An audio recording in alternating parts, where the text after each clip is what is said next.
पेश है हिंदी जबान में अपडेट। मोदी के नियंत्रण में भारत एक जाति भेद पर आधारित राज्य के रूप में परिवर्तित हो गया है। मोदी के शासन में धार्मिक अल्पसंख्यकों को दूसरे दर्जे के नागरिक व्यवहार का सामना है।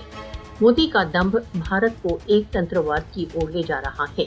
मोदी की दाएं बाजू की नीतियां भारत को तथाकथित प्रजातंत्र से दूर ले गई हैं। मोदी के नियंत्रण की हिंदुत्वकारी सूची में विरोध के लिए कोई स्थान नहीं है। मोदी तथा उसके समर्थक हिंदू राष्ट्र की ओर प्रयत्नरत हैं।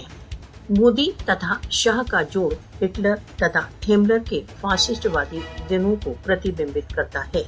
मानव अधिकार समर्थकों तथा पत्रकारों को मोदी के भारत में निरंतर दबाव का सामना है।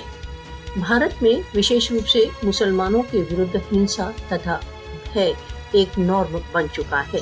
सन 2014 में मोदी के सत्तारूढ़ होने के पश्चात से भारत में नागरिक स्वतंत्रता में बहुत तेजी से कमी आई है।